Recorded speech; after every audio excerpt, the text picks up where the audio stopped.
ഒരു ഗ്രാമത്തിൽ ഒരു മുത്തശ്ശി താമസിച്ചിരുന്നു. എന്നും വൈകുന്നേരം 2 കുടങ്ങളിലായി മുത്തശ്ശി കുളത്തിൽ നിന്ന് വെള്ളം ശേഖരിച്ച് വീട്ടിലേക്ക് കൊണ്ടുപോകും. പക്ഷേ 2 കുടങ്ങളിൽ ഒന്നിന് ഓട്ടയുണ്ടായിരുന്നു.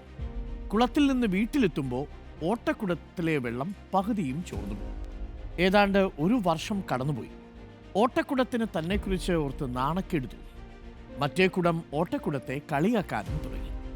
അപമാനം സഹിക്കവയ്യാതെ ഒരു ദിവസം ഓട്ടക്കുടം മുത്തശ്ശിയോട് പറഞ്ഞു, മുത്തശ്ശി, ആർക്കും വേണ്ടാത്ത എന്നെ നശിപ്പിച്ച് കളയൂ.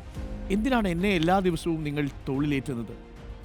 ഇതു കേട്ട മുത്തശ്ശി പുഞ്ചിരിച്ചുകൊണ്ട് ഇങ്ങനെ പറഞ്ഞു, ഞാൻ നിന്നെ ചുമന്ന വശത്തേക്കൊന്ന് നോക്കൂ. ഇത് കേട്ട് ഓട്ടക്കുടം അവിടെ കണ്ടത് പൂത്തുലഞ്ഞു നിൽക്കുന്ന ചെടികളാണ്. മുത്തശ്ശി തുടർന്നു, നിനക്ക് ഓട്ടയുണ്ടെന്ന് എനിക്കറിയാമായിരുന്നു. അതിനാൽ ആ വശത്ത് ഞാൻ ചെടികൾ നട്ടു.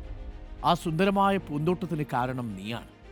ഇത് കേട്ടപ്പോൾ തൻ്റെ വില കുടത്തിന് മനസ്സിലായി എന്നാണ് കഥ. ഈ കുടത്തെപ്പോലെ തന്നെയാണ് നമ്മളെല്ലാവരും. എല്ലാവർക്കും അവരുടേതായൊരു വിലയുണ്ട്. ചെയ്യാൻ പലതുമുണ്ട്.